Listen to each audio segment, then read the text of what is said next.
I just don't understand why would we still need a professor to come and sit in front of students and speak without any interaction for 19 minutes straight.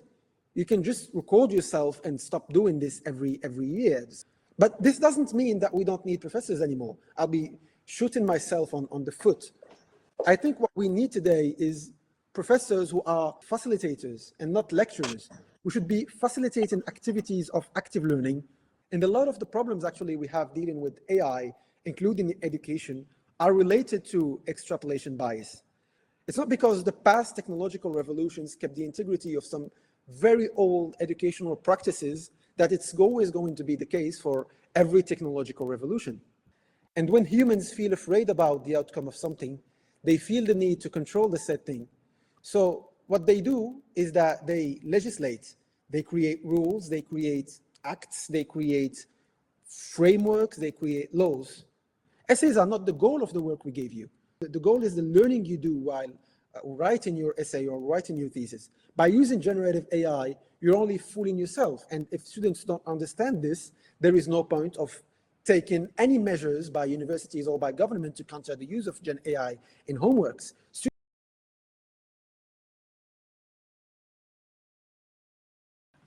Well, thank you again for the invitation, and thank you for this introduction, Aya.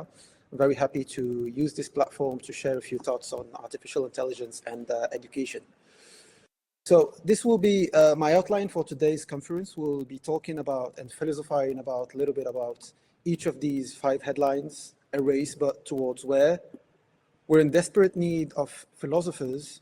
How did we get here? What is learning? And finally, learning in the age of AI. So first things first, 2 years ago, or 2 years and a half precisely, we witnessed the precocious launch and precocious democratization of a technology that most players agreed at that time to keep offline for another few months or years, until a guy called Sam Altman said, you know what, I do what I want. Then he launched it and came back again and said, you know what, I'm even turning this research organization into a very profitable company, because that's what I do. After all, I've never been a researcher. I've always been a venturist. My job is not to turn ideas into better ideas or into safer ideas while wasting time. My job is to turn ideas into money, and very fast. And that's why every company in the Silicon Valley after November 2023 were in high alert mode to try and get out whatever they had in their drawers, or sometimes even ally with OpenAI like Microsoft did, to not be left behind in this new race, which gave us some very weak competitors at first, like Bard from Google, that had to be rebranded into Gemini in order for Google to get rid of this weak brand image that got for the start. But that's the big picture, a precocious launch of a technology that started a race between US companies and between US and China, and where now everyone is running with their full pace in a very capitalistic way just to be ahead of the competition or not to be left behind. The problem with this race is that everyone who is participating is running very fast with their heads down. You know, when you try to run fast, you have your head down and you try to run with all of your pace. So everybody is running fast with their heads down. And no one is raising his head to see where they're going in this race, let alone try to pause and tell the others that the direction they're heading towards to may not be good. Because if someone does so, if someone pauses, they will be left behind and they will lose the race, obviously. But this race creates also an audience with those who are not participating but will be affected by the result of the race. They're not feeling the heat of the race, but their heads are raised. Actually, their heads are raised very much so they can see everything. They can see everything that can go wrong, which creates for them a sense of anxiety about this race. And when humans feel afraid about the outcome of something, they feel the need to control the said thing. So what they do is that they legislate, they create rules, they create acts, they create frameworks, they create laws. Now, I don't want to put flags on the 2 pictures you have, the one on the left and the one on the right. I think by now everyone can see who's who. But this whole situation is unhealthy, with one group recklessly trying so hard to have the monopoly on what can shape the future of humanity, and the other group doing nothing but and definitely updating rules for something that does nothing but transform and evolve each day. If you want to understand more of what I'm saying, and if you want to feel the heat of what I just described, I encourage you to watch on YouTube GD Vance's speech at the very interesting GD Vance speech at the AI summit at Paris last February in front of all of the European leaders, including Macron and others. So at this point, maybe the question should not be what's the best LLM model, or which company or country will run the AI race, or what are the most efficient NVIDIA chips, as the racers will ask, or even how to regulate the job market or the economy in the age of AI, or where to authorize and where to ban the use of AI, as the regulators will ask. Whatever the racers or the enthusiasts are racing into, this gray zone here, or whatever the regulators or the interests are worrying about, again, this gray zone here, whatever we have here in this gray zone is not a positive or negative natural phenomenon that is inevitable, like a lot of people say, at least for now. Whatever we have in this gray zone is something we get to decide about as humans. We are in a point in history of humanity where we all have this privilege to decide about what kind of future do we want, about this gray zone. And the answer is not binary. It's not about stopping it or accelerating it. It's about asking the right questions that are going to shape our future. And this is why we're today, more than ever, in desperate need for philosophers. You see, these past decades, human intellect has almost been rejecting anything that is not inductively empirical, as if knowledge and decision can only emerge by observing and modelizing the huge amount of data that our modern technology help gather, like this computer or this phone or whatever other technology that gathers data. We have been rejecting deduction and philosophy, and therefore we have been preventing ourselves, especially in academia and universities, to philosophize, to ask questions just for the right of asking questions, just for the sake of asking questions. And in today's world, like I said, we have to ask the right questions that are going to shape our future. We have to get back to fundamental philosophical questions, like why are we so desperately pursuing technological progress? What's the end game? What are we looking for? Are we trying to create heaven where our inventions do everything for us and where we can live in a hedonic way? Or are we just racing to be the only race or the only group of humans or the only person to have control over all of humanity with this technology? Look, AI can shape a world where everyone gets equally enough food on their table at the end of the day. A world where, with no national or political disagreements, achieving worldwide peace and economic equilibrium. A world with no need to steal or to kill or to betray. But are we humans going to let it go that way? Are we ready to give up greed? Are we ready to give up our lust for power? Are those in charge today ready to settle and let down their control over humans? AI can be, at this point, anything we decide it to be. The danger was never in AI, but in our decisions about it. Decisions that should not be motivated by a capitalistic desire to have it all, or a passive fear of changing the world, but asking the right questions around what we want today as humans, as humanity. And so getting back to our topic, AI and education, let's ask some philosophical questions and find some philosophical answers. And like one of the most known philosophers, Confucius, the Chinese philosopher, said, study the past if you would like to divine the future. So the first question we would be asking is for us to remember where we came from in order to know where we're going. In other words, how did we got here? How did we create all of these things? How did we got to live in the world we live in today? And whether you believe in Adam and Eve or in Homo sapiens, there was a moment where humans only had their bodies. And from that moment to these modern times in which we live in, a lot of things happened. Another philosopher called Nicolas de Condorcet asked the same question: what makes us so unique in terms of progressing and shaping the world in the way we need, and what makes us unhappy about the way God or nature made us? So we're always trying to enhance ourselves and create things that makes us want to create other things, and so on. And in his book, The Future Progress of the Human Mind, he argues that we owe everything we have today, including AI and technology, we owe it all to our ability to learn during our lifetime and to share what we learned with the next generation, which is basically education. An old generation teaching or handing over all of its knowledge to the next generation, all of the accumulated knowledge to the next generation. Education is what makes us unique today as humans. The process of creating knowledge and passing it to the next generation, who will try to perfect it, is what made our species progress and evolve. In other words, we owe everything we have today is to the Pharaohs, to the Greeks, to the Romans, to the ancient Chinese, to the Arabs. Our ancestors all helped create the world we live in today through education. Which brings us to the next question. What is education and what is learning? Now, another philosopher and psychologist called John Dewey did a lot of work regarding education and how we learn. He argues that learning involves two processes.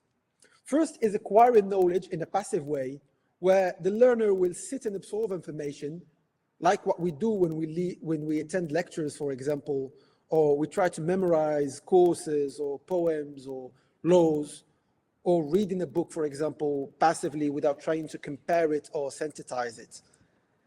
And the second is acquiring knowledge in an active way, in active learning, where the learner just don't wait for the information to be pushed to his brain by someone else's words, like in lectures, for example, but go pull the information to his brain through a process that will reveal the information to him following a cerebral effort. So you have to do a cerebral effort. You have to think in order for you to get the information to your mind, like, for example, through discussions or simulations or workshops, or what is more even common in today's education, which is essays or thesis.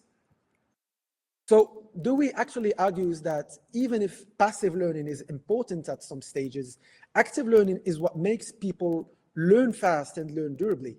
And if you think about it, it's perfect common sense. We all prefer when the class session is going to involve some kind of game or workshop or simulation instead of having a professor talking nonstop for 19 minutes. We learn better when we are stimulated and when we participate in educating ourselves. And again, if you think about it, PhD degrees, for example, which are the highest degree in the educational system, that usually involve more than 3 to 4 years of studies, are nothing but active learning. Actually, 25% of a master degree is also nothing but active learning, a master thesis. So what's so special about a thesis or essays, for example? Well, for a very long time, and today still, one of the best forms of active learning was homeworks, because active learning needs time and customization, and both are in short supply in classrooms, in both schools and universities.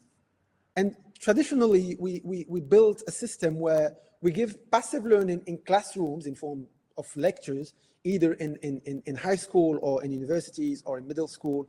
Professors are here to deliver a speech or to deliver a lecture in the classroom. And active learning, we usually, in this traditional form of education, we leave it to home in form of homeworks and exercises. So essays are what humanity have been doing for a very long time. And it's a perfect example for active learning. We get to search for raw information, like you can see in this slide, for raw informations in books or libraries, or even in ancient times, you had to travel to get the information from its source. And a few years ago, it became easier, but the process was still the same.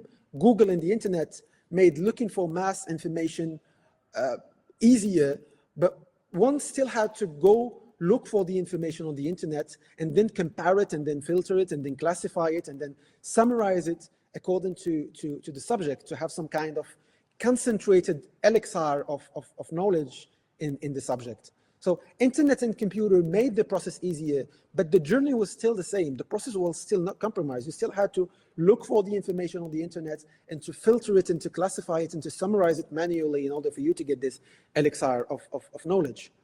So you'll ask me at this point, and AI, what does it change? What's its implications? Well, good news first. AI, as is today, like we have it today, is great with passive learning. It might even be better than traditional education. It's simple, it's easy to use, everyone can use it, no need for some pre-required knowledge, especially if it's the AI is tailored for the education. It's fast, you get instant reply to the request for information. It's getting more and more accurate, depending on, of course, on the provider of the AI you will choose. It's cheap. The product is free, the internet and the power are still not, but overall it's inexpensive. Even in the case, for example, of a massive implementation by government, for some poor region, for example, it will not cost a lot. It might cost even less than creating a traditional school, if we're in a context where the government, for example, is trying to create schools in some rural regions or some poor regions. But most importantly, what's even more important, that it's customizable. You know, traditional passive learning, like we just presented it, is hardly customizable.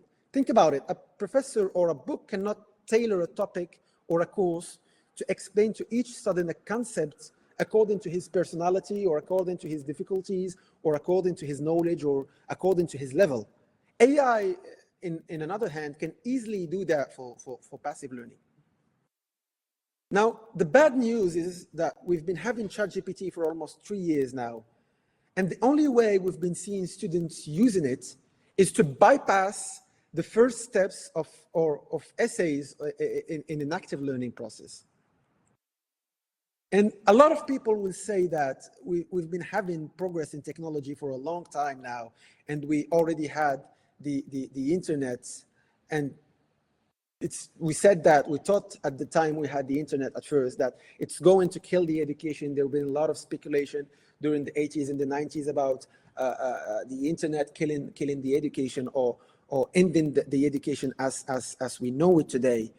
And it never did at that time. It never did in the 80s and the 90s. So what we say today is that as long as internet and past generations of technological revolution did not change anything in our traditional educational models, it will still be the same with artificial intelligence, and AI like internet can only make education better.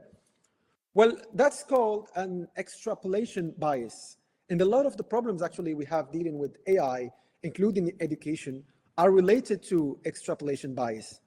Extrapolation bias is when people assume that the future outcomes of something, in this case, artificial intelligence, will continue to mirror past patterns, like, for example, in this example, internet, while ignoring differences in the new situation.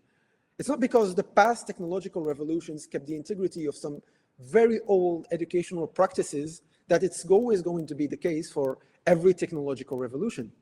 So, no, you cannot use artificial intelligence, you cannot use ChatGPT to write an essay or to write literature review, because the whole point of writing an essay or writing a literature review for your master thesis or for your PhD thesis or for some paper you're writing, the whole point is the learning you do in the journey. Compiling research paper, compiling books and references, reading a bit of each, summarizing what you learned.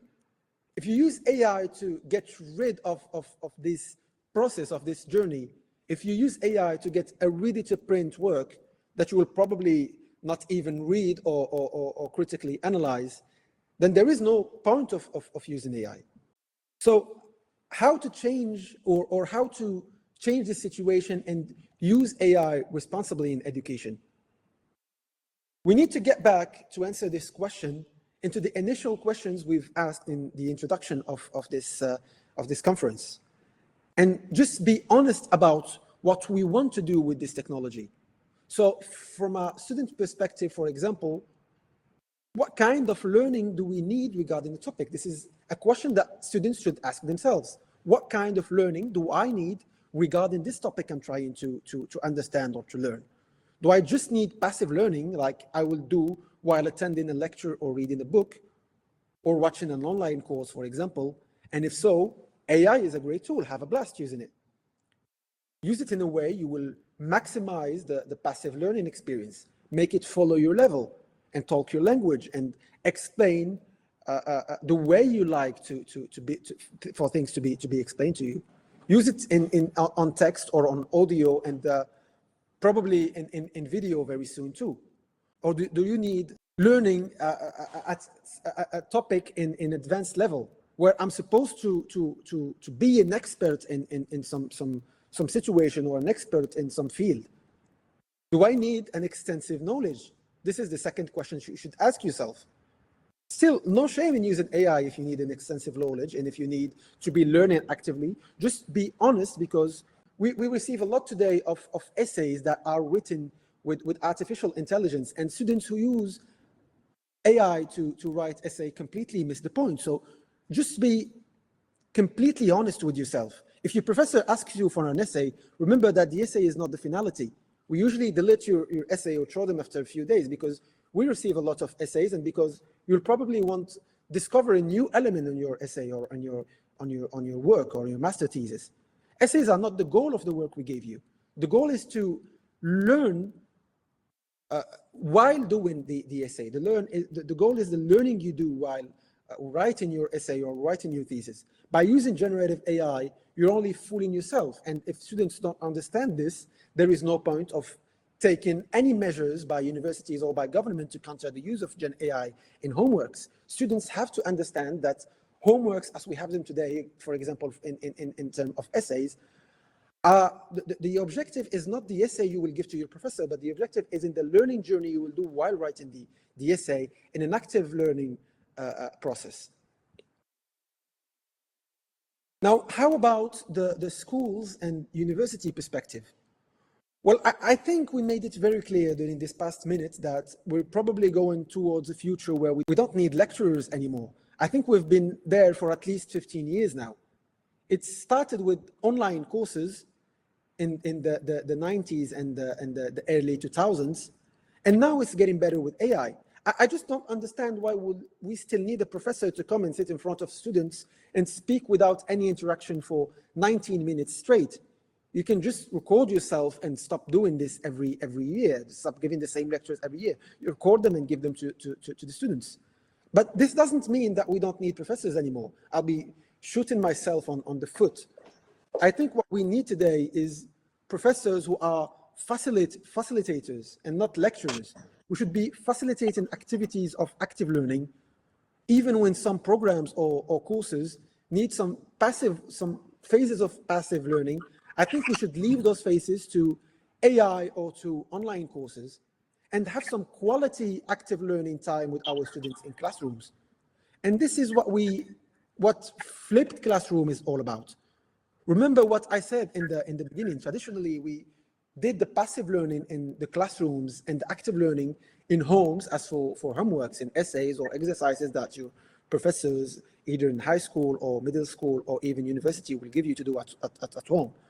Today, what we should do is leave the passive learning to the house, where students will learn using courses and AI, using online courses, using videos on YouTube, using AI in their home, do the passive learning phase in their homes. And when in classrooms, students will have to engage with their professors, of course, in some active learning activities, using everything they learn during the passive learning phase in their homes. This is even rewarding for the professors. Students will benefit from their expertise while engaging with them in such active activities. And this is how I see the future of education, in flipped classroom and in a future where students will have to do the passive learning using AI and using online courses in their home. And the moment they come to a physical classroom, they will have to engage with each other, facilitated by an expert or a professor, in order for them to use all of the knowledge they learned at home in active activities like chatting with their colleagues, or like this first slide showed, like simulations or workshop or project-based learning. Thank you for attention, and we'll be all ears for your questions.